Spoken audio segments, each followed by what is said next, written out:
हनुमान जी का आशीर्वाद लिया और चल पड़े जनता को न्याय दिलाने। हनुमान बेनीवाल और न्याय दिला के छोड़ा है। कभी सुबह 5 बजे फ्री होते हैं तो कभी सुबह 6 बजे फ्री होते हैं। 2-2.5 घंटे की नींद लेते हैं और फिर चल पड़ते हैं नई राह पर जनता को एक और न्याय दिलाने।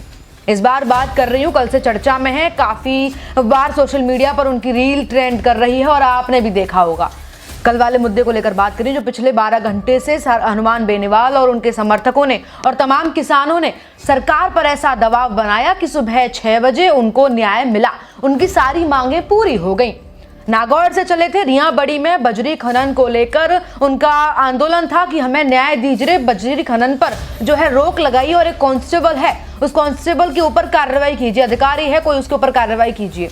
एक तमाम कुछ मांगे थी उनकी, आगे बताऊंगी आपको मांगे। लेकिन नागौर से चले, रिया बड़ी से चले और जयपुर कूच के लिए जगह जगह रुके, हनुमान जी के दर्शन किए, जनता से बातचीत की, छोटे छोटे बच्चों के साथ उत्साहित दिखे हनुमान बेनीवाल। यानी बड़ा गहरा मेल मिलाप दिखा कि नेता हो तो ऐसा हो कि बच्चों के साथ भी मिलकर बातचीत आराम से कर रहा है, कोई ईगो नहीं, कोई एटीट्यूड नहीं। हालांकि काफी बार रील्स वायरल होती है उनकी, मंच पर खड़े खड़े अपने अधिकारियों को लताड़ देते हैं, अपने नेताओं को लताड़ देते हैं, कार्यकर्ताओं को, युवाओं को कि अरे चलना यहाँ से, क्यों तो स्टेज पर भीड़ खड़ी कर रहा है।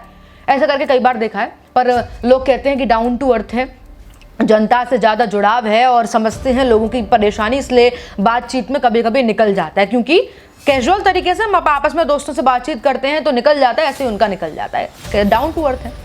तो जयपुर कूच करने के लिए नागौर से निकले थे, रिया बड़ी से निकले थे, जयपुर तक पहुंचे थे। काफी जो है 2000 गाड़ियों का लगभग काफिला बताया जा रहा है। 2000 गाड़ियां थी, हाईवे पर लगातार गाड़ियां चल रही थी और उनको कहीं ना कहीं चिंता थी। उन्होंने अपने संबोधन में अभी जो सुबह संबोधन किया है उन्होंने तो कहा भी है कि मुझे चिंता थी कि मेरे जो बच्चे यानी जो कार्यकर्ता हैं, जो युवा हैं, वो लगातार गाड़ियों में हाईवे पर चला रहे थे, तो मुझे चिंता थी कहीं कुछ हादसा ना हो जाए। लेकिन इतने समझदार हैं ये सभी कि 12 घंटे दबाव बनाने के बाद सभी ने जीत हासिल कर ली है।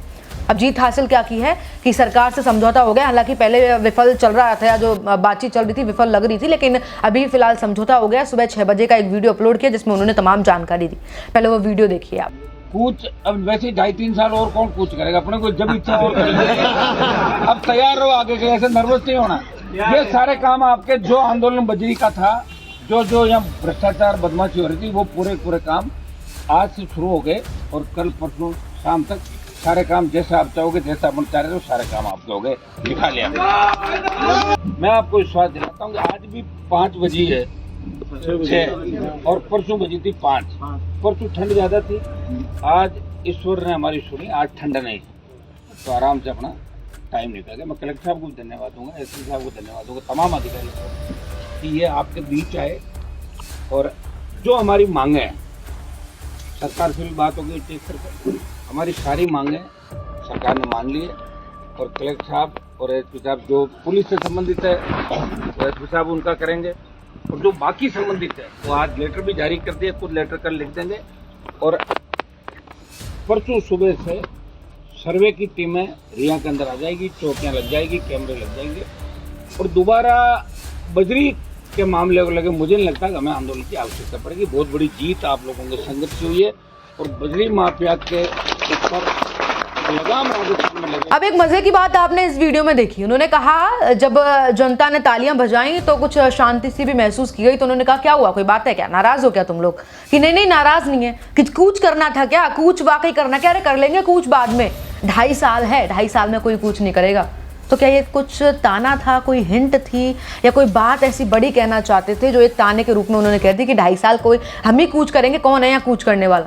यानी या तो वो विपक्ष को कुछ नहीं समझ रहे, ये विपक्ष वाकई में कुछ नहीं कर रहा, तो बेनीवाल जी हैं जो लगातार कर रहे हैं और वाकई 2.5 साल शायद कोई कूच ना करे।